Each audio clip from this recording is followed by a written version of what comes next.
continuons cette matinée où j'ai le plaisir d'accueillir Nicolas Houzeau de Citrix. Nicolas Houzeau, bonjour. Bonjour. Alors vous êtes spécialiste du workspace et puis de l'expérience collaborateur. Avec vous, on va parler justement de cette expérience collaborateur, notamment sur comment libérer le potentiel des collaborateurs à travers l'offre de Citrix Workspace. Alors peut-être première question, est-ce que vous pouvez nous définir qu'est-ce que le workspace pour Citrix? Le workspace pour Citrix, c'est l'évolution de 30 années d'innovation chez Citrix où on est parti à mettre à disposition des applications et ensuite du VDI pour les utilisateurs.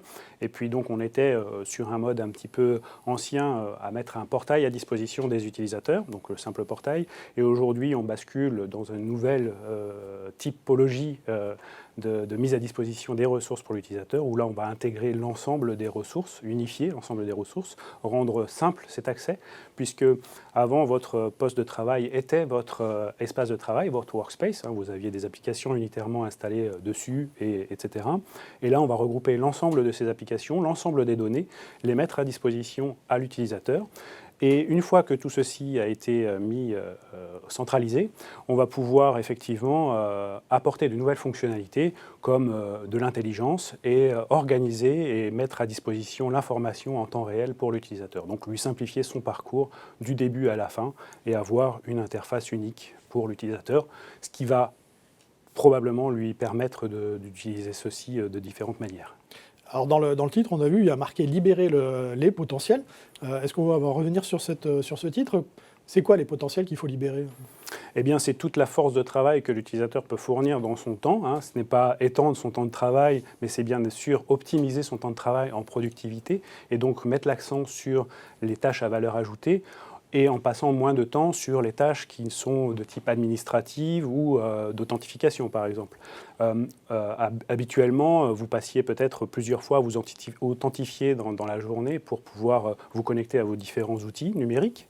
Là, avec le Workspace, vous allez vous authentifier une fois et ensuite, on ne vous rendra plus cette information-là. Vous serez automatiquement authentifié et validé sur l'ensemble de vos applications et de vos outils numériques au sein du Workspace, aussi que sur les données. C'est également le temps pour l'organisation où vous allez pouvoir rechercher simplement de l'information au sein du Workspace, comme vous le faites aujourd'hui sur une tablette ou un smartphone. Vous ne perdez plus potentiellement le temps à chercher l'application sur votre smartphone. Vous recherchez en tapant un mot-clé et on vous apporte automatiquement l'application, la donnée dont vous avez besoin. Donc vous cliquez, donc ça simplifie largement. Donc vous passez moins de temps à chercher l'information vient à vous. Vous avez également des fonctionnalités d'assistant et de notification, comme vous avez encore une fois sur votre smartphone. Le but, c'est de reprendre les usages qui sont aujourd'hui, qui fonctionnent, et de les intégrer dans le Workspace. Est-ce que vous avez d'autres exemples concrets justement sur Oui. ces potentiels? Tout à fait. Alors, on parlait tout à l'heure de la partie authentification.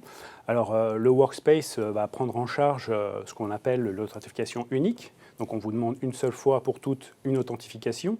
On va vous demander une authentification forte, donc de façon à sécuriser cet accès et de valider que c'est bien vous qui utilisez l'accès à votre ressource du Workspace. Et ensuite, vous allez pouvoir, comme je le disais tout à l'heure, rechercher simplement une fonctionnalité ou des données au sein de votre Workspace. Mais si, par exemple, on prend sur les tâches administratives, on prend souvent l'exemple de poste de congé. C'est quelque chose que vous avez à faire traditionnellement au travers d'une interface spécifique qui est dans un logiciel plus global de ressources humaines. Vous vous authentifiez sur cette application-là, vous allez rechercher l'information et enfin vous posez vos congés. Avec le Workspace, on a développé et mis en place ce qu'on appelle la partie micro-application qui vient donc vous fournir des actions qui sont des morceaux, des bouts de votre application plus globale qui est derrière. Donc comment ça se traduit? C'est que vous allez sur cette action dire je veux poser des congés tout simplement. Vous allez automatiquement avoir un formulaire qui vous propose de mettre date de début, date de fin, le nombre de jours, le type de congé, savoir si c'est des congés RTT ou autre. Vous soumettez cette demande.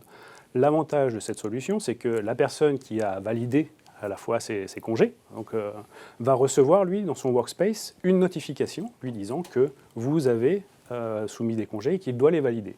Et bien simplement, il va pouvoir cliquer sur « valider » ou non en fonction des besoins du métier. Et automatiquement, cette demande de congé va être faite. Donc là, du coup, on a simplifié à l'extrême le processus entre le collaborateur et son manager, potentiellement, pour l'approbation. Un autre exemple, vous avez par exemple des tâches qui vous sont assignées et qui peuvent avoir une échéance. Souvent, vous le mettez dans votre agenda, mais vous pouvez potentiellement oublier. Eh bien, au sein du Workspace, on va pouvoir vous envoyer des notifications. Par exemple, une formation obligatoire à assurer sur l'environnement ou la sécurité que vous avez dans votre entreprise. La date arrive à échéance dans 2 semaines. On va vous notifier et vous mettre directement le lien vers le module de formation que vous n'avez plus à chercher et à vous souvenir. Donc là, on va vraiment simplifier cette expérience. Alors vous avez évoqué beaucoup aussi les questions de sécurité. J'allais dire, quelles sont les problématiques de sécurité? On a vu que vous étiez beaucoup en mobilité, justement, sur la partie workspace, la partie nomadisme. Est-ce que ça pose des problèmes de sécurité particuliers? Bien oui, parce que, encore une fois, l'infrastructure que l'on connaissait précédemment partait du data center, donc du centre de données où tout est enregistré, et la sécurité était vraiment focalisée sur ce data center. Les gens qui travaillaient à distance étaient généralement connectés directement à ce data center et consommaient toutes les ressources du data center. Aujourd'hui, comme on l'a vu, on ouvre le potentiel et donc l'accès à d'autres applications de type SaaS, applications as a service. Et donc, on va permettre à l'utilisateur de se dérouter directement vers du cloud, vers l'Internet. Et ceci, effectivement, donc, du coup, casse un petit peu les verrous de la sécurité. Et donc, on va venir appliquer un certain nombre de processus de sécurité. Donc, à la fois à l'origine à la connexion de l'utilisateur, puisqu'on parlait de multifacteurs, mais également après dans sa connectivité, où on va pouvoir orienter l'utilisateur vers le meilleur chemin pour Internet ou local, et ensuite contrôler le browsing, etc. On parlait d'applications SaaS, typiquement. On va pouvoir contrôler de quelle façon l'utilisateur va consommer cette application. Vous allez être maître du contenu, puisqu'on pourrait empêcher, typiquement, par le fait de gérer la contextualisation de l'utilisateur, s'il est dans l'entreprise ou chez lui ou ailleurs, dans un tiers-lieu, et appliquer, bloquer le copier-coller, l'impression, des choses comme ça. Donc vraiment garder toute l'intelligence en centrale, permettre à l'utilisateur de faire son travail, mais éviter les fuites de données ou les problèmes de compromission. Donc de garder le contrôle. Est-ce qu'il y a des exemples concrets, justement?